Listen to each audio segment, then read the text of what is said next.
ꯑꯍꯥꯟꯕꯗ ꯃꯌꯥꯝꯕꯨ ꯁꯦꯁꯝ ꯅꯋꯥꯁꯅ ꯇꯔꯥꯝꯅꯣꯛꯆꯔꯤ ꯑꯃꯗꯤ ꯏꯀꯥꯏ ꯈꯨꯝꯅꯕ ꯎꯠꯆꯔꯤ꯫ ꯉꯁꯤꯁꯨ ꯃꯌꯥꯝꯒꯤꯗꯃꯛꯇ ꯑꯅꯧꯕ ꯀ꯭ꯔꯥꯏꯝꯒꯤ ꯋꯥꯔꯤ ꯑꯃ ꯄꯨꯗꯨꯅ ꯂꯥꯛꯆꯔꯤ꯫ ꯉꯁꯤꯒꯤ ꯋꯥꯔꯤ ꯑꯁꯤꯗ ꯅꯤꯡꯉꯣꯜ ꯄꯣꯛꯄꯤ ꯄꯦꯔꯦꯟꯠꯁꯤꯡꯅ ꯃꯆꯥꯅꯨꯄꯤꯕꯨ ꯊꯥꯖꯕ ꯃꯇꯝꯗ ꯃꯆꯥꯅꯨꯄꯤꯅ ꯂꯩꯔꯨꯒꯗꯕ ꯌꯨꯝ ꯑꯗꯨꯒꯤ ꯐꯦꯃꯤꯂꯤꯒꯤ ꯕꯦꯛꯒ꯭ꯔꯥꯎꯟꯗ ꯑꯃꯁꯨꯡ ꯅꯨꯄꯥ ꯑꯗꯨꯒꯤ ꯃꯇꯥꯡꯗ ꯌꯥꯝꯅ ꯀꯨꯞꯅ ꯊꯤꯗꯣꯛꯄꯤꯕ ꯗꯔꯀꯥꯔ ꯑꯣꯏ ꯍꯥꯏꯕꯗꯨꯒꯤ ꯃꯇꯥꯡꯗꯅꯤ꯫ ꯍꯧꯖꯤꯛꯇꯤ ꯋꯥꯔꯤ ꯑꯁꯤꯒꯤ ꯑꯀꯨꯞꯄ ꯋꯥꯔꯣꯜ ꯑꯃꯨꯛ ꯈꯪꯃꯤꯟꯅꯔꯁꯤ꯫ ꯂꯨꯍꯣꯡꯕꯒꯤ ꯐꯤꯖꯣꯜꯅ ꯂꯩꯇꯦꯡꯂꯤꯕꯤ ꯃꯁꯥꯒꯤ ꯆꯍꯤ 12 ꯁꯨꯔꯕꯤ ꯍꯔꯁꯤꯇꯥ ꯃꯍꯥꯛꯀꯤ ꯄꯨꯟꯁꯤꯒꯤ ꯈ꯭ꯋꯥꯏꯗꯒꯤ ꯁ꯭ꯄꯦꯁꯤꯌꯦꯜ ꯗꯦ ꯑꯣꯏꯕ ꯅꯨꯃꯤꯠ ꯑꯁꯤꯒꯤꯗꯃꯛ ꯌꯥꯝꯅ ꯍꯔꯥꯎꯖꯔꯝꯃꯤ, ꯅꯨꯡꯉꯥꯏꯖꯔꯝꯃꯤ꯫ ꯀꯩꯒꯤꯅꯣ ꯍꯥꯏꯔꯒꯗꯤ ꯑꯇꯣꯞꯄ ꯅꯨꯄꯤꯁꯤꯡꯅ ꯇꯧꯅꯕꯒꯨꯝ ꯍꯔꯁꯤꯇꯥꯅꯁꯨ ꯅꯨꯃꯤꯠ ꯑꯁꯤꯒꯤꯗꯃꯛ ꯃꯪꯂꯥꯟ ꯀꯌꯥ ꯑꯃ ꯁꯥꯒꯠꯂꯝꯃꯤ ꯑꯃꯁꯨꯡ ꯃꯃꯩꯊꯪꯗ ꯅꯨꯃꯤꯠ ꯑꯁꯤꯁꯨ ꯌꯧꯔꯛꯂꯝꯃꯤ꯫ ꯍꯔꯁꯤꯇꯥꯒꯤ ꯂꯨꯍꯣꯡꯕ ꯂꯟꯗꯟꯗ ꯂꯩꯕ ꯄꯪꯀꯖ ꯂꯝꯕꯥ ꯀꯧꯕ ꯃꯤꯑꯣꯏ ꯑꯃꯒ ꯄꯥꯡꯊꯣꯛꯀꯗꯧꯔꯤꯕꯅꯤ꯫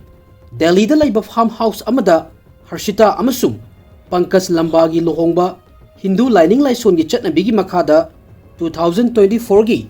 ꯃꯥꯔꯆꯀꯤ ꯇꯥꯡ 12ꯗ ꯄꯥꯡꯊꯣꯛꯂꯝꯃꯤ꯫ ꯍꯔꯁꯤꯇꯥꯒꯤ ꯏꯃꯨꯡ ꯃꯅꯨꯡꯒꯤ ꯃꯤꯑꯣꯏꯁꯤꯡ ꯍꯥꯏꯔꯤꯕ ꯂꯨꯍꯣꯡꯕ ꯑꯁꯤꯗꯒꯤ ꯌꯥꯝꯅ ꯀꯥ ꯍꯦꯟꯅ ꯍꯔꯥꯎꯔꯝꯃꯤ꯫ ꯀꯔꯤꯒꯤꯅꯣ ꯍꯥꯏꯔꯒꯗꯤ ꯂꯟꯗꯟꯒꯤ ꯃꯃꯤꯡ ꯂꯩꯔꯕ ꯀꯝꯄꯅꯤ ꯑꯃꯗ ꯊꯕꯛ ꯇꯧꯔꯒ ꯂꯩꯕ ꯄꯪꯀꯖ ꯍꯔꯁꯤꯇꯥꯒꯤꯗꯃꯛꯇꯗꯤ ꯌꯥꯝꯅ ꯄꯔꯐꯦꯛ ꯑꯣꯏꯕ ꯃꯦꯆ ꯑꯃꯈꯛꯅꯤ, ꯍꯥꯏꯕꯗꯤ ꯍꯔꯁꯤꯇꯥꯒꯤꯗꯃꯛ ꯃꯇꯤꯛ ꯆꯥꯔꯕ ꯅꯨꯄꯥ ꯑꯃꯈꯛꯅꯤ꯫ ꯍꯔꯁꯤꯇꯥ ꯑꯉꯥꯡ ꯑꯣꯏꯔꯤꯀꯥꯟꯗꯒꯤ ꯍꯧꯅ ꯑꯣꯖꯥ ꯑꯣꯏꯕꯁꯤ ꯃꯍꯥꯛꯀꯤ ꯃꯪꯂꯥꯟ ꯑꯃꯈꯛꯅꯤ ꯑꯃꯁꯨꯡ ꯃꯍꯥꯛꯅꯁꯨ ꯑꯁꯨꯝꯅ ꯈꯜꯂꯝꯃꯤ ꯃꯗꯨꯗꯤ ꯂꯟꯗꯟꯒꯨꯝꯕ ꯌꯥꯝꯅ ꯆꯥꯎꯈꯠꯂꯕ ꯂꯩꯕꯥꯛ ꯑꯁꯤꯗꯗꯤ ꯇꯤꯆꯤꯡꯒꯤ ꯂꯥꯏꯟꯁꯤꯗ ꯈꯨꯗꯣꯡꯆꯥꯕ ꯀꯌꯥ ꯑꯃ ꯂꯩꯔꯝꯒꯅꯤ ꯑꯃꯗꯤ ꯃꯍꯥꯛꯅ ꯃꯪꯖꯔꯤꯕ ꯃꯪꯂꯥꯟ ꯑꯁꯤꯁꯨ ꯃꯪꯐꯥꯎꯅꯔꯅꯤ ꯍꯥꯏꯗꯨꯅ ꯃꯍꯥꯛꯀꯤ ꯑꯄꯣꯛꯄ ꯁꯠꯇꯕꯤꯔ ꯁꯤꯡꯒꯤ ꯁꯤꯟꯐꯝꯁꯤ ꯒꯥꯔꯤ ꯗ꯭ꯔꯥꯏꯚꯔꯅꯤ꯫ ꯃꯍꯥꯛꯅ ꯃꯆꯥꯅꯨꯄꯤ ꯑꯇꯣꯝꯕꯤꯒꯤ ꯂꯨꯍꯣꯡꯕ ꯑꯁꯤ ꯌꯥꯝꯅ ꯆꯥꯎꯅ ꯑꯋꯥꯠꯄ ꯑꯃꯠꯇ ꯂꯩꯍꯟꯗꯅ ꯄꯥꯡꯊꯣꯛꯂꯝꯃꯤ ꯑꯃꯁꯨꯡ ꯃꯄꯥ ꯑꯃ ꯑꯣꯏꯅ ꯃꯍꯥꯛꯀꯤ ꯌꯥꯝꯅ ꯆꯥꯎꯔꯕ ꯔꯦꯁꯄꯣꯟꯁꯤꯕꯤꯂꯤꯇꯤ ꯑꯁꯤ ꯐꯖꯕ ꯃꯑꯣꯡꯗ ꯃꯍꯥꯛꯅ ꯃꯄꯨꯡ ꯐꯥꯍꯜꯂꯝꯃꯤ꯫ ꯅꯥꯀꯜ ꯑꯃꯗꯅ ꯃꯆꯥꯅꯨꯄꯤ ꯍꯔꯁꯤꯇꯥ ꯂꯨꯍꯣꯡꯂꯕ ꯃꯇꯨꯡꯗ ꯃꯈꯣꯏ ꯃꯌꯥꯝꯕꯨ ꯊꯥꯗꯣꯛꯂꯝꯗꯨꯅ ꯆꯠꯈ꯭ꯔꯅꯤ ꯍꯥꯏꯕꯒꯤ ꯅꯨꯡꯉꯥꯏꯇꯕ, ꯑꯗꯨꯒ ꯅꯥꯀꯜ ꯑꯃꯔꯣꯝꯗꯅ ꯃꯆꯥꯅꯨꯄꯤꯒꯤ ꯑꯅꯧꯕ ꯄꯨꯟꯁꯤ ꯂꯝꯕꯤ ꯑꯃ ꯍꯧꯔꯅꯤ ꯍꯥꯏꯕꯒꯤꯗꯃꯛꯇꯁꯨ ꯏꯃꯨꯡ ꯃꯅꯨꯡꯒꯤ ꯃꯤꯑꯣꯏꯁꯤꯡ ꯌꯥꯝꯅ ꯍꯔꯥꯎꯔꯝꯃꯤ꯫ ꯑꯗꯨꯕꯨ ꯍꯔꯁꯤꯇꯥꯅ ꯀꯩꯗꯧꯅꯨꯡꯗ ꯃꯥꯒꯤ ꯃꯪꯂꯥꯟꯗ ꯐꯥꯎꯕ ꯈꯜꯂꯝꯃꯣꯏ ꯃꯗꯨꯗꯤ ꯃꯍꯥꯛꯅ ꯍꯧꯔꯅꯤ ꯍꯥꯏꯗꯅ ꯆꯠꯂꯤꯕ ꯑꯅꯧꯕ ꯄꯨꯟꯁꯤ ꯑꯁꯤꯅ ꯃꯍꯥꯛꯄꯨ ꯑꯆꯧꯕ ꯀꯣꯝ ꯑꯃꯗ ꯆꯤꯡꯊꯗꯨꯅ ꯃꯍꯥꯛꯄꯨ ꯃꯄꯨꯟꯁꯤ ꯆꯨꯞꯄꯒꯤ ꯑꯣꯏꯅ ꯀꯣꯝ ꯑꯁꯤꯗꯒꯤ ꯅꯥꯟꯊꯣꯛꯍꯜꯂꯔꯣꯏ ꯍꯥꯏꯕꯁꯤꯗꯤ꯫ ꯑꯃꯁꯨꯡ ꯏꯃꯨꯡ ꯃꯅꯨꯡꯒꯤ ꯃꯤꯑꯣꯏꯁꯤꯡꯅꯁꯨ ꯃꯣꯏꯒꯤ ꯋꯥꯈꯜꯗ ꯀꯩꯗꯧꯅꯨꯡꯗ ꯁꯥꯒꯠꯂꯝꯃꯣꯏ ꯃꯗꯨꯗꯤ ꯌꯥꯝꯅ ꯍꯔꯥꯎꯅ ꯃꯆꯥꯅꯨꯄꯤꯕꯨ ꯀꯥꯏꯅꯕꯒꯤ ꯈꯨꯠ ꯍꯥꯏꯔꯤꯕ ꯑꯁꯤꯅ ꯃꯆꯥꯅꯨꯄꯤꯕꯨ ꯒꯨꯗ ꯕꯥꯏ ꯍꯥꯏꯕꯒꯤ ꯑꯔꯣꯏꯕ ꯃꯤꯀꯨꯞꯅꯤ ꯍꯥꯏꯕꯁꯤ꯫ ꯍꯔꯁꯤꯇꯥꯅ ꯆꯠꯈꯤꯕꯗꯗꯤ ꯑꯉꯥꯡꯕ ꯃꯆꯨꯒꯤ ꯐꯤꯖꯦꯠ ꯂꯩꯇꯦꯡꯗꯨꯅ ꯆꯠꯈꯤꯕꯅꯤ, ꯑꯗꯨꯕꯨ ꯃꯍꯥꯛꯅ ꯍꯜꯂꯛꯈꯤꯕ ꯃꯑꯣꯡ ꯑꯁꯤꯅ ꯏꯃꯨꯡ ꯃꯅꯨꯡꯒꯤ ꯃꯤꯑꯣꯏꯁꯤꯡꯒꯤ ꯊꯃꯣꯏꯗꯤ ꯃꯆꯦꯠ ꯇꯥꯅ ꯊꯨꯒꯥꯏꯔꯝꯃꯤ꯫ ꯗꯦꯜꯂꯤꯒꯤ ꯄꯥꯂꯝ ꯚꯤꯂꯦꯖꯀꯤ ꯁꯥꯠꯅꯒꯔ ꯀꯣꯂꯣꯅꯤꯗ ꯂꯩꯕ ꯍꯔꯁꯤꯇꯥ ꯑꯉꯥꯡ ꯑꯣꯏꯔꯤꯀꯥꯟꯗꯒꯤ ꯍꯧꯅ ꯌꯥꯝꯅ ꯊꯧꯖꯥꯜ ꯍꯩꯕꯤ, ꯏꯆꯝ ꯆꯝꯖꯕꯤ, ꯊꯧꯅꯥ ꯂꯩꯕꯒꯤ ꯃꯒꯨꯟ ꯌꯥꯎꯕꯤ ꯅꯨꯄꯤ ꯑꯃꯈꯛꯅꯤ꯫ ꯑꯉꯥꯡ ꯑꯣꯏꯔꯤꯀꯥꯟꯗꯒꯤ ꯍꯧꯅ ꯃꯥꯒꯤ ꯃꯪꯂꯥꯟꯁꯦ ꯑꯣꯖꯥ ꯑꯃ ꯑꯣꯏꯕꯅꯤ ꯑꯃꯁꯨꯡ ꯃꯍꯥꯛꯀꯤ ꯃꯪꯂꯥꯟ ꯑꯁꯤ ꯃꯄꯨꯡ ꯐꯥꯅꯕꯒꯤꯗꯃꯛ ꯍꯔꯁꯤꯇꯥꯅ ꯄ꯭ꯔꯊꯤꯚꯥ ꯕꯤꯀꯥꯁ ꯕꯤꯗ꯭ꯌꯥꯂꯌꯥꯗꯒꯤ ꯁ꯭ꯀꯨꯂꯤꯡ ꯂꯣꯏꯁꯤꯜꯂꯕ ꯃꯇꯨꯡ ꯗꯦꯜꯂꯤ ꯌꯨꯅꯤꯚꯔꯁꯤꯇꯤꯒꯤ ꯁ꯭ꯔꯤ ꯚꯦꯡꯀꯇꯦꯁ꯭ꯋꯔ ꯀꯣꯂꯦꯖꯇꯒꯤ BA ꯍꯤꯟꯗꯤ ꯂꯤꯇꯔꯦꯆꯔ ꯑꯣꯅꯔꯁꯇ ꯒ꯭ꯔꯦꯖꯨꯑꯦꯁꯟ ꯂꯣꯏꯁꯤꯜꯂꯝꯃꯤ꯫ ꯒ꯭ꯔꯦꯖꯨꯑꯦꯁꯟ ꯂꯣꯏꯁꯤꯜꯂꯕ ꯃꯇꯨꯡꯗ ꯍꯔꯁꯤꯇꯥ ꯃꯍꯥꯔꯤꯁꯤ ꯗꯌꯥꯅꯟꯗ ꯌꯨꯅꯤꯚꯔꯁꯤꯇꯤꯗꯒꯤ B.Edꯁꯨ ꯂꯣꯏꯁꯤꯜꯂꯝꯃꯤ꯫ ꯂꯥꯏꯔꯤꯛ ꯂꯥꯏꯁꯨ ꯇꯝꯕ ꯂꯣꯏꯁꯤꯜꯂꯕ ꯃꯇꯨꯡ ꯍꯔꯁꯤꯇꯥ ꯑꯉꯥꯡꯁꯤꯡꯒꯤ ꯇ꯭ꯌꯨꯁꯟ ꯇꯥꯛꯄ ꯍꯧꯔꯝꯃꯤ ꯑꯃꯁꯨꯡ ꯃꯍꯥꯛꯅ ꯂꯥꯏꯔꯤꯛ ꯂꯥꯏꯁꯨ ꯇꯥꯛꯄꯤ ꯇꯝꯕꯤꯕ ꯑꯁꯤꯗ ꯀꯌꯥꯃꯨꯛ ꯌꯥꯝꯅ ꯊꯋꯥꯏ ꯌꯥꯎꯒꯦ ꯍꯥꯏꯕꯁꯤ ꯃꯍꯥꯛꯅ ꯇꯝꯕꯤꯔꯤꯕ ꯁꯥꯇ꯭ꯔꯁꯤꯡꯒꯤ ꯄꯦꯔꯦꯟꯠꯁꯤꯡꯅ ꯍꯔꯁꯤꯇꯥꯒꯤ ꯇꯤꯆꯤꯡ ꯁ꯭ꯇꯥꯏꯜ ꯑꯁꯤꯒꯤꯗꯃꯛ ꯀꯌꯥꯔꯛ ꯍꯟꯅ ꯊꯥꯒꯠꯂꯝꯃꯤ꯫ ꯃꯁꯥꯒꯤ ꯆꯍꯤ 12 ꯈꯛ ꯁꯨꯔꯤꯕꯤ ꯍꯔꯁꯤꯇꯥ ꯃꯥꯒꯤ ꯇꯨꯡꯒꯤ ꯄꯨꯟꯁꯤꯗ ꯃꯥꯏ ꯄꯥꯛꯄ ꯃꯤ ꯑꯃ ꯑꯣꯏꯅꯕ ꯂꯦꯞꯄ ꯂꯩꯇꯅ ꯌꯥꯝꯅ ꯀꯟꯅ ꯍꯣꯠꯅꯗꯨꯅ ꯂꯩꯔꯝꯃꯤ꯫ ꯏꯃꯨꯡꯒꯤ ꯃꯆꯥꯅꯨꯄꯤ ꯑꯇꯣꯝꯕꯤ ꯑꯣꯏꯔꯨꯕꯒꯤ ꯃꯌꯥꯝꯅ ꯃꯍꯥꯛꯄꯨ ꯌꯥꯝꯅ ꯅꯨꯡꯁꯤꯔꯝꯃꯤ, ꯃꯔꯨꯑꯣꯏꯅ ꯍꯔꯁꯤꯇꯥꯒꯤ ꯃꯆꯦ ꯁꯣꯅꯤꯌꯥꯅ ꯃꯅꯥꯎꯅꯨꯄꯤ ꯑꯁꯤꯕꯨ ꯌꯥꯝꯅ ꯅꯨꯡꯁꯤꯔꯝꯃꯤ꯫ ꯍꯔꯁꯤꯇꯥ ꯑꯃꯁꯨꯡ ꯁꯣꯅꯤꯌꯥ ꯌꯥꯝꯅ ꯀ꯭ꯂꯣꯖ ꯑꯣꯏꯔꯝꯃꯤ ꯑꯃꯁꯨꯡ ꯃꯇꯝ ꯆꯨꯞꯄꯗ ꯃꯆꯤꯟ ꯃꯅꯥꯎ ꯑꯅꯤꯒꯤ ꯃꯔꯛꯇ ꯃꯈꯣꯏꯒꯤ ꯄ꯭ꯔꯣꯕ꯭ꯂꯦꯝꯁꯤꯡ ꯁꯦꯌꯔ ꯇꯧꯅꯔꯝꯃꯤ꯫ ꯁꯣꯅꯤꯌꯥꯒꯤ ꯂꯨꯍꯣꯡꯕ ꯑꯐꯕ ꯏꯃꯨꯡ ꯑꯃꯗ ꯄꯥꯡꯊꯣꯛꯈ꯭ꯔꯕ ꯃꯇꯨꯡ ꯏꯃꯨꯡ ꯃꯅꯨꯡꯒꯤ ꯂꯦꯝꯍꯧꯔꯤꯕ ꯔꯦꯁꯄꯣꯟꯁꯤꯕꯤꯂꯤꯇꯤ ꯍꯥꯏꯕꯕꯨ ꯍꯔꯁꯤꯇꯥꯁꯨ ꯑꯐꯕ ꯅꯨꯄꯥ ꯑꯃꯗ ꯂꯨꯍꯣꯡꯈꯤꯕꯁꯤꯅꯤ꯫ ꯏꯟꯗꯤꯌꯟ ꯀꯜꯆꯔꯒꯤ ꯃꯇꯨꯡ ꯏꯟꯅ ꯃꯆꯥꯅꯨꯄꯤ ꯄꯣꯛꯄ ꯄꯦꯔꯦꯟꯠꯁ ꯈꯨꯗꯤꯡꯃꯛ ꯃꯆꯥꯅꯨꯄꯤ ꯂꯨꯍꯣꯡꯕꯒꯤ ꯃꯇꯥꯡꯁꯤꯗ ꯇꯦꯟꯁꯟ ꯑꯗꯨꯝ ꯂꯩ꯫ ꯀꯩꯒꯤꯅꯣ ꯍꯥꯏꯔꯒꯗꯤ ꯑꯐꯕ ꯅꯨꯄꯥꯗ ꯊꯥꯖꯗꯨꯅ ꯃꯆꯥꯅꯨꯄꯤ ꯌꯥꯝꯅ ꯅꯨꯡꯉꯥꯏꯅ ꯇꯨꯡ ꯇꯥꯔꯛꯄ ꯄꯨꯟꯁꯤꯗ ꯍꯤꯡꯕꯁꯤ parents khudingmaki apambani Harshita gi imung manungna machanupi gi nupa yengba fawba hawdrikanda makhoigi yamna naknaba mari mata amagi through-dagi Harshita gi damak nupa ama puraklami. Haryana gi Dharoli village ta laiba Pankaj London gi maming laiba company amada achobo post ta thabak tawraga lairami adumoinamak Pankaj tagi Harshita na chahi ani mukti halagasu Harshita gi imungna nupa asi London da fajana settle tawraga laire aduga magi imung manungsu afaba imung ni khalami. Nupa asi Harshita gi imungi yamna naknaba mari mata gi through-dagi lakpana maram oiraga ka hena nupa asi gi matangda amasung magi imung manungi matangda thijaluba tawdana Harshita Pankaj ta lohongnabagi fix tawrame. Harshita su Pankaj ta lohongani haibasida yamna harauzaba ama fawrami karigino haragadi mahakna khalami madudi magi ningzariba oja oibagi manglansi London gumba chawkhatlaba city asida chatlaga yamna laina mapung farani haiduna lohongba asi fix tawrba matung matamsida London da lairiba Pankaj numit kharanigi suti lauthokhtuna 2023 gi August thada India da laklami amasung makhoi ani legal way da court marriage tawrami. Mapanda settle tawraga laiba India gi nupa nupi sing ahanbada India da laktuna court marriage hana tawi kaigino hairagadi visa gi process hana haunabagi damaktani August 2023 da court marriage pangthoklamlaga Pankaj London da amuk hankirami. Somdana Harshita amasung magi imung manunggi miyoising machanupi lohongnabagi damak sem saba haurami. Court marriage tawkhraba matung tha nipal leiraga Pankaj India da amuk laklami. Matamsida Hindu religion gi chatnabigi makhada Harshita amasung Pankaj yamna chawna lohonglami. Lohongba matung numit kharani leiramaga Pankaj amuk hanna London da magi thabakna maram oiraga chatkirami. Matamsida Harshita gi visa su laklami maram asina Harshita su lohonglaba matung tha ama leiraga April da Pankaj ki manakta London da laklami. Makhoi ani England gi Northamptonshire district ki Corby town da leirami. Mafam asida Pankaj ti hanadagi leiramani. Anoba mafam anoba misinga matau karamna loinagani haibagi tension leiramba Harshita mahaki afaba amasung thousand haibagi nature sina yamna thuna miyamga totna tinarami. Amasung yamna thuna mahaki education amasung degree gi matengna distribution center da thabak su phanglami. Anoba mafam asida lakpagi excited oibaga loinana yumgi nupi ama oibagi role su pangthoklami. Financially oina Pankaj ta mateng pangmuta natana imungi thabak ingkhang kaya da su Harshita na Pankaj ki mateng su yamna panglami. Makhoi ani free oiba matamda koibe su khara toina adum chatlami. Masina su maram oiramba yai Harshita magi anauba punchi khongchatsida yamna nungaizarami. Afam asida mapuraba Pankaj su leire amasung mahakna magi tungi future su mai pakparomda sangchinbado urami. Adubu Harshita gi anauba punchi khongchat asida kudong thiba amadi thokadore. Kaigino hairagadi kayo matamda aikhoina uriba mayamsi achumbo oide aduga achumba sibuna uhandana lotchanduna thami. UK gi afaba company amada thabak tawrini khanduna lohonglakkiba magi nupa Pankaj company da thabak tawramde mahak asi security guard pizza delivery boy ama oina thabak tawrami amasung London da student visa dani mahakna leiribasi. Harshita na wafam asi magi imung manunggi miyoida haiba matamda makhoi loinamaksu sok chatlami adubu hojikti lohongbasu loikre. Makhoi gi mafamda option amata leitabana wafam asigi matangda Harshita na su ignore tawduna magi tawgadaba mathauda oina mai onsalame. Adubu lohonglaba matung ikui kuidana Harshita gi khutta lohongbada yekhiba mehendi fawa koktringai Pankaj na onport ki namada Harshita bu otpanaiba phuba chaiba tawrame. Pankaj na mahakpu physically amasung emotionally ot nairaga leirami. Masiga loina na Harshita gi bank account su mahakna control tawrami. Pankaj na lepa laitana Harshita bu phuba chaiba paisa pinaba haiba aduga mahak nupani haibagi mawong ama Harshita da utlami. Tamna Harshita gi punsi magi thabak chatpa aduga imungi thabak chatpana oirami maramdi Pankaj na Harshita mamanabi singa thengnabasu thinglami. Pankaj ki asigumba sathiba saklon asi physically oina Harshita mayok aduna leirami adubu magi thamoi manungdadi mapuroibagi behavior asina machet taduna kairami.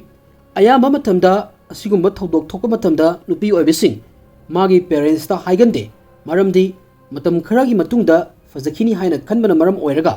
ꯃꯔꯝ ꯑꯁꯤꯅ ꯍꯔꯁꯤꯇꯥꯅꯁꯨ ꯍꯧꯔꯛꯄꯗ ꯊꯧꯗꯣꯛ ꯑꯁꯤꯒꯤ ꯃꯇꯥꯡꯗ ꯐꯦꯃꯤꯂꯤꯗ ꯍꯥꯏꯔꯝꯗꯦ꯫ 2024ꯒꯤ 29 ꯑꯥꯒꯁ ꯅꯨꯃꯤꯠꯁꯤꯗ ꯄꯪꯀꯖꯅ ꯍꯔꯁꯤꯇꯥꯕꯨ ꯌꯥꯝꯅ ꯇꯝꯊꯤꯅ ꯐꯨꯔꯝꯃꯤ꯫ ꯍꯔꯁꯤꯇꯥ ꯃꯁꯥ ꯃꯊꯟꯇ ꯀꯟꯖꯅꯕ ꯌꯨꯝꯗꯒꯤ ꯆꯦꯟꯅꯕꯁꯨ ꯍꯣꯠꯅꯔꯝꯃꯤ, ꯑꯗꯨꯕꯨ ꯄꯪꯀꯖꯅ ꯃꯇꯨꯡꯗ ꯏꯟꯅꯔꯛꯇꯨꯅ ꯍꯔꯁꯤꯇꯥꯕꯨ ꯂꯝꯕꯤꯗꯒꯤ ꯐꯥꯔꯝꯃꯤ ꯑꯗꯨꯒ ꯑꯃꯨꯛ ꯍꯟꯅ ꯃꯍꯥꯛꯄꯨ ꯐꯨꯔꯝꯃꯤ꯫ ꯄꯪꯀꯖꯒꯤ ꯑꯁꯤꯒꯨꯝꯕ ꯕꯤꯍꯦꯕꯤꯌꯔ ꯑꯁꯤꯅ ꯍꯔꯁꯤꯇꯥꯒꯤ ꯃꯤꯠꯂꯨ ꯄꯤꯔꯥꯡ ꯀꯪꯂꯛꯇ꯭ꯔꯕꯗ ꯃꯃꯩ ꯊꯪꯗ ꯍꯔꯁꯤꯇꯥ ꯃꯄꯥꯗ ꯀꯣꯜ ꯇꯧꯗꯨꯅ ꯋꯥꯔꯤ ꯄꯨꯝꯅꯃꯛ ꯂꯤꯔꯝꯃꯤ꯫ ꯐꯦꯃꯤꯂꯤꯒꯤ ꯃꯤꯑꯣꯏꯁꯤꯡꯅ ꯃꯆꯥꯅꯨꯄꯤꯕꯨ ꯑꯁꯤꯒꯨꯝꯕ ꯐꯤꯚꯝ ꯑꯁꯤꯗ ꯎꯕ ꯑꯁꯤꯗ ꯃꯈꯣꯏꯗꯤ ꯂꯩꯇꯥꯐꯝ ꯈꯪꯂꯝꯗꯦ, ꯑꯋꯥꯕꯇꯅ ꯊꯜꯂꯝꯃꯤ꯫ ꯀꯩꯗꯧꯅꯨꯡꯗ ꯃꯈꯣꯏꯅ ꯃꯌꯥꯅꯨꯄꯥꯅ ꯃꯆꯥꯅꯨꯄꯤꯕꯨ ꯑꯁꯤꯒꯨꯝꯕ ꯐꯤꯚꯝꯁꯤꯗ ꯑꯣꯏꯍꯜꯂꯛꯀꯅꯤ ꯍꯥꯏ ꯃꯪꯗ ꯐꯥꯎꯕ ꯃꯪꯂꯨꯗꯦ꯫ ꯍꯔꯁꯤꯇꯥꯒꯤ ꯃꯄꯥꯅ ꯌꯥꯝꯅ ꯒ꯭ꯌꯥꯟ ꯇꯥꯕ ꯃꯑꯣꯡꯗ ꯃꯆꯥꯅꯨꯄꯤꯗ ꯅꯪꯒꯤ ꯃꯔꯨꯞ ꯑꯃꯗ ꯍꯦꯛꯇ ꯄꯥꯎ ꯐꯥꯎꯅꯔꯒ ꯃꯐꯝꯗꯨ ꯊꯥꯗꯣꯛꯇꯨꯅ ꯃꯔꯨꯞꯀꯤ ꯂꯩꯐꯝꯗ ꯆꯠꯅꯕ ꯍꯥꯏꯈꯤꯔꯝꯃꯤ꯫ ꯃꯁꯤꯒꯤ ꯃꯇꯨꯡ ꯍꯔꯁꯤꯇꯥꯅ ꯇꯥꯟꯖꯥ ꯌꯦꯡꯗꯨꯅ ꯃꯥꯒꯤ ꯀꯂꯤꯛ ꯑꯃꯗ ꯀꯣꯜ ꯇꯧꯔꯝꯃꯤ꯫ ꯀꯂꯤꯛ ꯑꯁꯤꯒꯤ ꯂꯩꯐꯝꯗ ꯄꯨꯟꯅ ꯂꯩꯃꯤꯟꯅꯕ ꯍꯧꯔꯝꯃꯤ꯫ ꯍꯥꯏꯔꯤꯕ ꯃꯇꯝꯁꯤꯗ ꯈ꯭ꯋꯥꯏꯗꯒꯤ ꯅꯨꯡꯉꯥꯏꯇꯕ ꯊꯃꯣꯏ ꯁꯣꯛꯅꯤꯡꯉꯥꯏ ꯑꯣꯏꯕ ꯋꯥꯐꯝ ꯑꯃꯗꯤ ꯍꯔꯁꯤꯇꯥ ꯄ꯭ꯔꯦꯒꯅꯦꯟꯁꯨ ꯑꯣꯏꯔꯝꯃꯤ, ꯑꯗꯨꯕꯨ ꯃꯄꯨꯔꯣꯏꯕꯒꯤ ꯃꯤꯑꯣꯠ ꯃꯤꯅꯩ ꯑꯁꯤꯅ ꯃꯔꯝ ꯑꯣꯏꯔꯒ ꯍꯔꯁꯤꯇꯥꯒꯤ ꯄꯤꯕꯨꯛꯅꯨꯡꯗ ꯅꯥꯎꯄꯨꯔꯤꯕ ꯑꯉꯥꯡ ꯑꯁꯤꯁꯨ ꯀꯥꯏꯈꯤꯔꯝꯃꯤ꯫ 29 ꯑꯥꯒꯁꯀꯤ ꯅꯨꯃꯤꯗꯥꯡ ꯋꯥꯏꯔꯝꯗ ꯍꯔꯁꯤꯇꯥ ꯃꯥꯒꯤ ꯀꯂꯤꯛꯀꯤ ꯃꯌꯨꯝꯗ ꯌꯧꯔꯕ ꯃꯇꯨꯡ ꯅꯣꯔꯊꯍꯥꯝꯞꯇꯟꯁꯥꯌꯔ ꯄꯨꯂꯤꯁ ꯁ꯭ꯇꯦꯁꯟꯗ ꯆꯠꯇꯨꯅ ꯃꯄꯨꯔꯣꯏꯕ ꯄꯪꯀꯖꯀꯤ ꯃꯊꯛꯇ ꯗꯣꯃꯦꯁꯇꯤꯛ ꯚꯥꯏꯑꯣꯂꯦꯟꯁꯀꯤ ꯀꯝꯄ꯭ꯂꯦꯟ ꯑꯃ ꯐꯥꯏꯜ ꯇꯧꯔꯝꯃꯤ꯫ ꯀꯝꯄ꯭ꯂꯦꯟ ꯑꯁꯤꯗ ꯃꯍꯥꯛꯅ ꯂꯦꯇꯔ ꯑꯃ ꯑꯣꯏꯅ ꯏꯔꯗꯨꯅ ꯃꯄꯨꯔꯣꯏꯕꯅ ꯃꯍꯥꯛꯄꯨ ꯃꯦꯟꯇꯦꯜꯂꯤ, ꯐꯤꯖꯤꯀꯦꯜꯂꯤ ꯑꯣꯠꯄꯤ ꯍꯥꯏꯅ ꯄꯜꯂꯝꯃꯤ꯫ ꯃꯁꯤꯒꯤꯁꯨ ꯃꯊꯛꯇ ꯃꯥꯒꯤ ꯕꯦꯡꯛ ꯑꯦꯀꯥꯎꯟꯠꯁꯨ ꯃꯄꯨꯔꯣꯏꯕꯅ ꯀꯟꯇ꯭ꯔꯣꯜ ꯇꯧꯈ꯭ꯔꯦ ꯑꯗꯨꯒ ꯃꯉꯣꯟꯗ ꯑꯣꯚꯔꯇꯥꯏꯝ ꯊꯕꯛ ꯇꯧꯅꯕꯁꯨ ꯐꯣꯔꯁ ꯇꯧꯏ ꯍꯥꯏꯔꯝꯃꯤ꯫ ꯄꯨꯂꯤꯁꯅ ꯍꯔꯁꯤꯇꯥꯒꯤ ꯀꯝꯄ꯭ꯂꯦꯟ ꯑꯁꯤ ꯎꯕꯒ ꯌꯥꯝꯅ ꯊꯨꯅ ꯑꯦꯛꯁꯟ ꯂꯧꯈꯠꯇꯨꯅ ꯄꯨꯂꯤꯁꯅ ꯄꯪꯀꯖꯄꯨ 2024ꯒꯤ ꯁꯦꯞꯇꯦꯝꯕꯔ 3ꯗ ꯐꯥꯗꯨꯅ ꯖꯦꯜꯗ ꯊꯥꯖꯤꯜꯂꯝꯃꯤ꯫ ꯑꯗꯨꯕꯨ ꯄꯪꯀꯖ ꯐꯥꯔꯕ ꯃꯇꯨꯡ ꯅꯨꯃꯤꯠ ꯅꯤꯅꯤ ꯂꯩꯔꯒ ꯕꯦꯜ ꯐꯪꯗꯨꯅ ꯖꯦꯜꯗꯒꯤ ꯊꯣꯔꯛꯂꯝꯃꯤ꯫ ꯄꯨꯂꯤꯁꯅ ꯍꯔꯁꯤꯇꯥꯒꯤꯗꯃꯛ ꯗꯣꯃꯦꯁꯇꯤꯛ ꯚꯥꯏꯑꯣꯂꯦꯟꯁ ꯄ꯭ꯔꯣꯇꯦꯛꯁꯟ ꯑꯣꯔꯗꯔ ꯅꯨꯃꯤꯠ 19ꯅꯤꯒꯤ ꯊꯣꯛꯂꯝꯃꯤ꯫ ꯍꯥꯏꯔꯤꯕ ꯑꯣꯔꯗꯔ ꯑꯁꯤꯒꯤ ꯃꯇꯨꯡ ꯏꯟꯅ ꯄꯪꯀꯖ ꯃꯥꯒꯤ ꯅꯨꯄꯤ ꯍꯔꯁꯤꯇꯥꯕꯨ ꯅꯨꯃꯤꯠ 19ꯅꯤꯒꯤ ꯎꯅꯕ ꯑꯃꯁꯨꯡ ꯀꯟꯇꯦꯛ ꯇꯧꯕ ꯌꯥꯔꯝꯗꯦ꯫ ꯃꯇꯥꯡꯁꯤꯗ ꯈꯪꯖꯤꯟꯕ ꯌꯥꯕ ꯋꯥꯐꯝ ꯑꯃꯗꯤ ꯄꯨꯂꯤꯁꯅ ꯀꯦꯁ ꯑꯁꯤ ꯌꯥꯝꯅ ꯁꯤꯔꯤꯌꯁ ꯑꯣꯏꯅ ꯂꯧꯔꯝꯃꯤ ꯑꯃꯁꯨꯡ ꯄꯨꯂꯤꯁꯅ ꯍꯔꯁꯤꯇꯥꯒꯤꯗꯃꯛ ꯗꯤꯇꯦꯛꯇꯤꯕ 2 ꯑꯃꯁꯨ ꯑꯦꯁꯥꯏꯟ ꯇꯧꯔꯝꯃꯤ꯫ ꯃꯈꯣꯏ ꯑꯅꯤꯅ ꯍꯔꯁꯤꯇꯥꯕꯨ ꯌꯦꯡꯁꯤꯟꯗꯨꯅ ꯂꯩꯔꯝꯃꯤ꯫ ꯄꯨꯂꯤꯁꯅ ꯍꯔꯁꯤꯇꯥꯕꯨ ꯄꯪꯀꯖꯀꯤ ꯃꯌꯨꯝꯁꯤꯗꯒꯤ ꯈꯣꯡꯅ ꯆꯠꯄ ꯌꯥꯕ ꯃꯐꯝ ꯑꯃꯗ ꯂꯩꯕ ꯌꯨꯝ ꯑꯃꯗ ꯂꯩꯍꯜꯂꯝꯃꯤ꯫ ꯄꯪꯀꯖꯅ ꯑꯣꯠ ꯅꯩꯕ ꯑꯁꯤꯗꯒꯤ ꯍꯔꯁꯤꯇꯥ ꯈꯥꯡꯕꯒꯤ ꯂꯤꯃꯤꯠ ꯍꯦꯟꯗꯣꯛꯈꯤꯗꯨꯅ ꯃꯍꯥꯛꯅ ꯃꯌꯨꯝꯗ ꯌꯥꯝꯅ ꯀ꯭ꯂꯤꯌꯔꯂꯤ ꯍꯥꯏꯔꯝꯃꯤ ꯃꯗꯨꯗꯤ ꯃꯍꯥꯛ ꯄꯪꯀꯖꯀ ꯑꯃꯨꯛ ꯍꯟꯅ ꯂꯩꯃꯤꯟꯅꯕ ꯉꯝꯃꯔꯣꯏ ꯑꯃꯁꯨꯡ ꯃꯥꯒꯤ ꯃꯅꯥꯛꯇꯁꯨ ꯑꯃꯨꯛ ꯍꯟꯅ ꯆꯠꯂꯔꯣꯏ, ꯀꯩꯒꯨꯝꯕ ꯆꯠꯄ ꯇꯥꯔꯒꯗꯤ ꯃꯥꯕꯨ ꯑꯃꯨꯛ ꯍꯟꯅ ꯐꯨꯕꯤꯒꯅꯤ ꯍꯥꯏꯔꯝꯃꯤ꯫ ꯍꯔꯁꯤꯇꯥꯒꯤ ꯐꯦꯃꯤꯂꯤ ꯊꯣꯛꯈ꯭ꯔꯤꯕ ꯊꯧꯗꯣꯛ ꯑꯁꯤꯒꯤ ꯃꯇꯨꯡꯗ ꯌꯥꯝꯅ ꯑꯀꯤꯕ ꯑꯃ ꯐꯥꯎꯔꯝꯃꯤ, ꯃꯔꯝ ꯑꯁꯤꯅ ꯃꯆꯥꯅꯨꯄꯤꯗ ꯔꯤꯀ꯭ꯋꯦꯁ ꯇꯧꯔꯗꯨꯅ ꯏꯟꯗꯤꯌꯥꯗ ꯑꯃꯨꯛ ꯍꯜꯂꯛꯅꯕ ꯍꯥꯏꯔꯝꯃꯤ꯫ ꯑꯗꯨꯕु ꯍꯔꯁꯤꯇꯥꯅ ꯄꯪꯀꯖꯀꯤ ꯃꯊꯛꯇ ꯀꯦꯁ ꯑꯃ ꯐꯥꯏꯜ ꯇꯧꯈ꯭ꯔꯕꯅꯤꯅ ꯀꯦꯁ ꯑꯁꯤ ꯂꯣꯏꯗ꯭ꯔꯤ ꯐꯥꯎꯕꯗꯤ ꯏꯟꯗꯤꯌꯥꯗ ꯍꯜꯂꯛꯄ ꯌꯥꯔꯝꯗꯦ, ꯃꯐꯝꯁꯤꯗ ꯂꯩꯕ ꯇꯥꯔꯝꯃꯤ꯫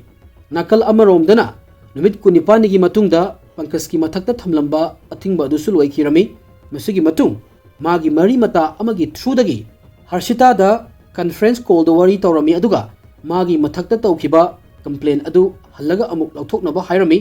ꯍꯔꯁꯤꯇꯥꯗ ꯍꯟꯖꯟ ꯍꯟꯖꯟ ꯔꯤꯀ꯭ꯋꯦꯁ ꯇꯧꯔꯕ ꯃꯇꯨꯡꯗ ꯅꯠꯇ꯭ꯔꯒꯅ ꯃꯥꯕꯨ ꯀꯤꯍꯜꯂꯕ ꯃꯇꯨꯡꯗ ꯄꯪꯀꯖꯀꯤ ꯃꯊꯛꯇ ꯇꯧꯈꯤꯕ ꯀꯝꯄ꯭ꯂꯦꯟ ꯑꯗꯨ ꯂꯧꯊꯣꯛꯂꯝꯃꯤ꯫ ꯀꯝꯄ꯭ꯂꯦꯟ ꯂꯧꯊꯣꯛꯂꯨꯕ ꯑꯁꯤ ꯍꯔꯁꯤꯇꯥꯒꯤꯗꯤ ꯈ꯭ꯋꯥꯏꯗꯒꯤ ꯑꯁꯣꯏꯕꯅꯤ꯫ ꯀꯝꯄ꯭ꯂꯦꯟ ꯂꯧꯊꯣꯛꯈ꯭ꯔꯕ ꯃꯇꯨꯡꯗ ꯄꯪꯀꯖꯅ ꯍꯔꯁꯤꯇꯥꯒꯤ ꯄꯨꯟꯁꯤꯗ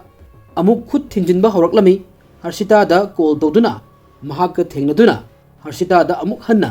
ꯃꯥꯒꯤ ꯃꯅꯥꯛꯇ ꯍꯜꯂꯛꯅꯕ ꯊꯦꯝꯃꯤ꯫ ꯁꯨꯃꯥꯏꯅ ꯇꯧꯗꯅ ꯑꯃꯨꯛ ꯍꯔꯁꯤꯇꯥ ꯄꯪꯀꯖꯀ ꯊꯦꯡꯅꯕ ꯎꯅꯕ ꯍꯧꯔꯝꯃꯤ, ꯑꯗꯨꯕꯨ ꯄꯪꯀꯖꯀꯤ ꯃꯀꯣꯛꯇ ꯀꯔꯤ ꯈꯜꯂꯤ ꯍꯥꯏꯕꯗꯨꯗꯤ ꯍꯔꯁꯤꯇꯥꯅꯗꯤ ꯀꯔꯤꯝꯇ ꯈꯪꯂꯝꯗꯦ꯫ ꯃꯍꯥꯛꯅ ꯈꯜꯂꯝꯃꯤ ꯃꯗꯨꯗꯤ ꯖꯦꯜ ꯆꯪꯂꯨꯔꯕ ꯃꯇꯨꯡ ꯄꯪꯀꯖ ꯒ꯭ꯌꯥꯟ ꯂꯥꯛꯂꯕ ꯃꯥꯜꯂꯤ ꯍꯥꯏꯗꯅ ꯄꯪꯀꯖꯅ ꯑꯃꯨꯛ ꯍꯟꯅ ꯍꯔꯁꯤꯇꯥꯒꯤ ꯃꯊꯛꯇ ꯀꯟꯇ꯭ꯔꯣꯜ ꯇꯧꯕꯒꯤ ꯃꯑꯣꯡ ꯎꯠꯂꯝꯃꯤ ꯑꯃꯁꯨꯡ ꯊꯦꯡꯅꯕ ꯃꯇꯝꯗ ꯍꯔꯁꯤꯇꯥꯗꯒꯤ ꯄꯩꯁꯥꯁꯨ ꯑꯗꯨꯝ ꯂꯧꯔꯝꯃꯤ꯫ ꯀꯃꯥꯏꯅꯅꯣ ꯍꯥꯏꯔꯒꯗꯤ ꯑꯩ ꯖꯦꯜ ꯆꯠꯂꯨꯔꯕ ꯃꯇꯨꯡꯗ ꯊꯕꯛ ꯐꯪꯕ ꯌꯥꯝꯅ ꯋꯥꯔꯦ ꯍꯥꯏꯔꯝꯃꯤ꯫ 10 ꯅꯕꯦꯝꯕꯔ 2024ꯗ ꯑꯃꯨꯛ ꯍꯟꯅ ꯄꯪꯀꯖꯅ ꯍꯔꯁꯤꯇꯥꯕꯨ ꯃꯣꯏꯒꯤ ꯌꯨꯝ ꯃꯅꯥꯛꯇ ꯂꯩꯕ ꯀꯣꯔꯕꯤ ꯕꯣꯇꯤꯡ ꯂꯦꯛ ꯃꯅꯥꯛꯁꯤꯗ ꯊꯦꯡꯅꯅꯕ ꯍꯥꯏꯔꯝꯃꯤ꯫ ꯃꯈꯣꯏ ꯑꯅꯤ ꯄꯥꯠ ꯑꯁꯤꯒꯤ ꯃꯄꯥꯟꯗ ꯌꯥꯝꯅ ꯀꯨꯏꯅ ꯆꯠꯇꯨꯅ ꯋꯥꯔꯤ ꯇꯧꯔꯝꯃꯤ ꯑꯃꯁꯨꯡ ꯍꯔꯁꯤꯇꯥꯅ ꯄꯪꯀꯖꯄꯨ ꯃꯥꯒꯤ ꯌꯨꯝꯗꯁꯨ ꯂꯥꯛꯅꯕ ꯍꯥꯏꯔꯝꯃꯤ꯫ ꯍꯔꯁꯤꯇꯥꯅ ꯆꯞ ꯆꯥꯅ ꯈꯜꯂꯝꯃꯤ ꯃꯗꯨꯗꯤ ꯍꯧꯖꯤꯛꯇꯤ ꯄꯪꯀꯖ ꯄꯨꯛꯃꯣꯟ ꯑꯣꯜꯂꯦ, ꯃꯁꯤꯒꯤ ꯃꯇꯨꯡ ꯃꯌꯨꯝꯗ ꯀꯣꯜ ꯇꯧꯗꯨꯅ ꯄꯪꯀꯖ ꯉꯁꯤ ꯅꯨꯃꯤꯗꯥꯡꯒꯤ ꯗꯤꯅꯔ ꯇꯧꯕ ꯑꯩꯒꯤ ꯌꯨꯝꯗ ꯂꯥꯛꯀꯅꯤ ꯍꯥꯏꯔꯝꯃꯤ, ꯃꯥꯒꯤꯗꯃꯛ ꯍꯧꯖꯤꯛ ꯑꯩ ꯆꯥꯛ ꯌꯦꯟꯖꯥꯡ ꯊꯣꯡꯉꯤ ꯍꯥꯏꯔꯝꯃꯤ꯫ ꯍꯔꯁꯤꯇꯥꯒꯤ ꯏꯃꯨꯡꯅ ꯍꯥꯏꯔꯤꯕ ꯚꯤꯗꯤꯑꯣ ꯀꯣꯜ ꯑꯁꯤꯅ ꯃꯆꯥꯅꯨꯄꯤꯒ ꯋꯥꯔꯤ ꯁꯥꯅꯕ ꯑꯔꯣꯏꯕ ꯚꯤꯗꯤꯑꯣ ꯀꯣꯜꯅꯤ ꯍꯥꯏꯕ ꯈꯪꯂꯝꯗꯦ꯫ ꯃꯊꯪꯒꯤ ꯅꯨꯃꯤꯠ 11 ꯅꯕꯦꯝꯕꯔꯗ ꯍꯔꯁꯤꯇꯥꯒꯤ ꯐꯦꯃꯤꯂꯤꯅ ꯀꯣꯜ ꯇꯧꯕꯗ ꯃꯥꯒꯤ ꯅꯝꯕꯔ ꯑꯁꯤ ꯑꯟꯔꯤꯆꯦꯕꯜ ꯑꯣꯏꯔꯝꯃꯤ꯫ ꯍꯔꯁꯤꯇꯥꯅ ꯃꯥꯒꯤ ꯐꯦꯃꯤꯂꯤꯒꯤ ꯀꯣꯜ ꯑꯃꯠꯇ ꯄꯥꯏꯔꯛꯂꯝꯗꯦ ꯑꯃꯁꯨꯡ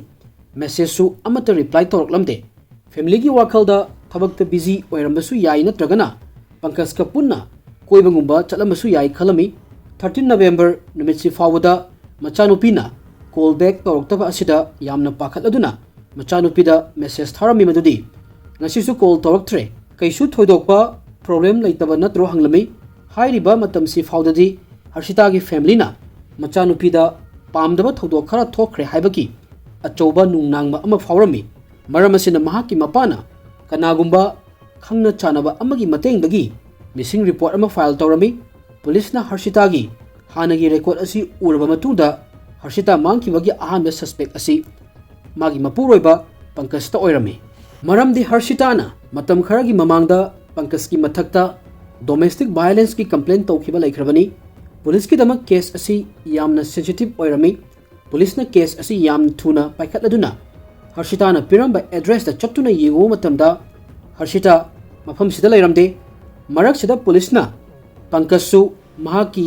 ꯔꯦꯖꯤꯁꯇ꯭ꯔꯦꯁꯟ ꯑꯦꯗ꯭ꯔꯦꯁꯇ ꯂꯩꯇꯦ ꯍꯥꯏꯕꯁꯨ ꯈꯪꯂꯝꯃꯤ꯫ ꯃꯍꯥꯛꯀꯤ ꯃꯤꯡꯗ ꯂꯩꯕ ꯁꯤꯜꯚꯔ ꯀꯂꯔꯒꯤ ꯀꯥꯔ ꯑꯁꯤꯁꯨ ꯂꯩꯔꯝꯗꯦ꯫ ꯑꯣꯇꯣꯃꯦꯇꯤꯛ ꯅꯝꯕꯔ ꯄ꯭ꯂꯦꯠ ꯔꯦꯀꯣꯛꯅꯥꯏꯖꯦꯁꯟ ꯇꯦꯛꯅꯣꯂꯣꯖꯤꯒꯤ ꯃꯇꯦꯡꯅ ꯄꯪꯀꯖꯀꯤ ꯀꯥꯔ ꯑꯁꯤ ꯄꯨꯂꯤꯁꯅ ꯇ꯭ꯔꯦꯁ ꯇꯧꯔꯝꯃꯤ꯫ 14 ꯅꯕꯦꯝꯕꯔꯒꯤ ꯑꯌꯨꯛꯇ ꯑꯜꯐ꯭ꯔꯠꯀꯤ ꯃꯅꯥꯛꯇ ꯂꯩꯕ ꯕ꯭ꯔꯤꯁꯕꯦꯟ ꯔꯣꯗꯇ ꯄꯥर्क तौरगा लैबा थेंगनरमी। पुलिसना कार मनुंग असि चेक तौबदा कना अमत यावबा उरमदे अदुबु पुलिसना कार असिगी दिगी से हेक हांगदोकपदा हर्षितागी असिबा हक्सांग फंगलमी। बॉडी असि हेक उबगा पुलिसना नुमित हुमनी मरीनिगी ममांगदगी सिरे हाइबसे खंगलमी। पाव असि हेक हर्षितागी फैमिलीना फंगबदा मखोय इमुंगी मियोयसिंगदी मकोक्ता मखुत हापनरमी। इमुंग असि कप्पगी खोंजेलना निलमी। 15 नवंबर फंखिबा पोस्टमार्टम रिपोर्ट असिदगी खंगमंगमलमी मदुदी हर्षिता नवंबर 10 की नुमिदांग वायरमगी पुंग 6 तगिना 9 फाउबगी मरक्ता सिबनी हाइबसी सिबगी मरमना हर्षितागी खौरी मेतुना हातपा ओइरमी। हर्षिता सिरबा मतुंगदा केस असि इंग्लैंड मसा पुंबा अचाकपा मैगुम यामना थुना संदोखिरमी अमसुंग केस असिगी मतांगदा पुलिस की मथक्तसु अकनबा प्रेशर सुलाकलमी। पुलिस की टीमना फोरेंसिक टीम की मतेंग लौदुना हर्षितागी युम असि फजना चेक तौरमी। मरमदी मिहाटपा मियोय असिगी इन्फॉर्मेशन खरातो ओइरसु फंगनबगीदमक पुलिसना हर्षिता अमसुंग पंकज की युम मनाक्ता लैबा सीसीटीवी कैमरा की फुटेज लौथोक्तुना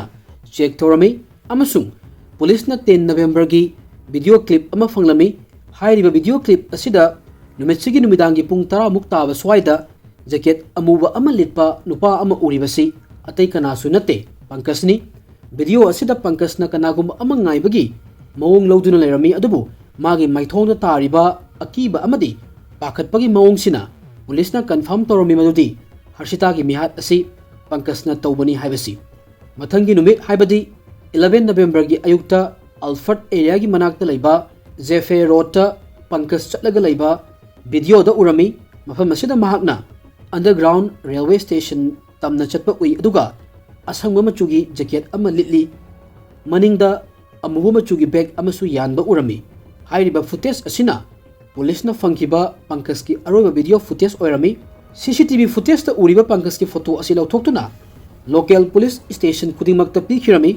थौदोक असि थोखिबा हप्ता अमा फाखिरमी। यूके पुलिस की टीमना ख्वाइदगी अकीबा अमदी पंकज लेबाक असि थादोक्तुना चेलमगद्रा हाइबसिनी अदुबु पुलिसना चिंगनरिबा असि असेंगबसु ओइरमी। 11 नवंबर दा पंकजना इंडियन पासपोर्ट असि सिनरगा यूके थादोक्तुना चटख्रे हाइबा खंगलमी। मसिना ताकपदी पंकजना हर्षितागी मिहात असि प्लान तौरगा हाटपनी हाइबसिनी। यूके ऑथोरिटीजना इंटरपोल की थ्रूदा थौदोक असिगी मतंगदा इंडियन ऑथोरिटीजदा पाउ पिरकलमी। मसिगी मतुंगदा दिल्ली पुलिसना पाउ असि हर्षितागी इमुंगदा खंगलमी। पाउ असि हेक फंगबगा यामना थुना हर्षितागी मपाना पालम विलेज पुलिस स्टेशन चतुना पंकज की मथक्ता दाउरी हरासमेंट अमसुंग मी हाटपगी केस अमा पालमी। सतबीर सिंह पुलिसना मचानुपी हाटपा असिदा पंकज की फैमिली सु यावी हाइरमी। makoina Pankajta aunpot launaba kaihokibani aduga makoigi imungbusu dawri pinabagi compulsory ohenkibani hairami masigi matung dawri pinabagi damak makoigi property amasu yonba tarami pulisna case asi yamna lumna lauduna Pankajki mapa Darshan Singh mahaki mama Sunil Devi gi mathakta dowry death cruelty to a married woman criminal breach of trust ki charge su palami masigi matung police na makhoi ani remand lauthaduna custody da thamlami adubu hojik su hairiba case asigi maru eba culprit ama oiriba Pankaj Lamba police ki khutta chanma ngamdri police na Pankaj Lamba si yamna tamthiba criminal amani haina lauthoklami aduga magi wanted ki picture su mafam khudingmakta thelami mahakpu phaba ngam mamida lupa lising yang gi reward chu pigani haina lauthokhlami police ki matung inna Pankaj Delhi da 12 November da thunglaki aduga 2025 ki March tang ahumda Pankaj Delhi gi ATM amadagi paisa lauthokpagi video footage ama urami investigation gi matamda 22 March ta police na rickshaw driver amadagi Pankaj ki phone su fanglami masina takpadi hojik su Pankaj Delhi da masak lotuna lay haibani nakal amadana police na Pankaj Lamba bu phanaba yamna kana hotnarabasu fawding amlamde aduga nakal amaromdana Harshita gi family court ta chatmanbagi apen ba haibadu oirami court ta Soniana police na Pankaj phaba ngamdrabanina case asi CBI da sinabinaba request tawrami Harshita gi parents na Pankaj na free da laiba asida makoida amuk attack tawrakadra haibagi akiba ama lairami amaromdana Pankaj ki family na machanupa na Harshita hatpani haibasi accept taw haiba yaramde Pankaj Lamba gi mafamda icham chamba common man amagi darkar laiba khudimak lairami kudamoina hairabada yamna favi loinabi afaba imung manung amasung afaba tungi lambi ama adumoinamak mayam se laina mahakna tawkiba maral asi ngakpifam thoktraba achoba crime amani mahakna magi loinabigi pibuk nungda yauriba machasigi matangda kaimta khankide mahakna Harshita da otpi naibiba asidagi angang asisu kaikhibani hairiba case asina miyoibagi wakhalna paisada ngaukrabadi karamba makhalgi crime toba ngammi haibase utli hojik su case asi ongoing investigation toriba case amani Harshita gi imungna machanupi hatkiba miyoi faduna hojik su justice ngairi mihat panupa asina saklothuna laikhibana hojik su faba ngamdana leiri masini mayam ngasigi wari asi mayamna support khara tobiyu masi hairaga matang asidro shinjage thank you everyone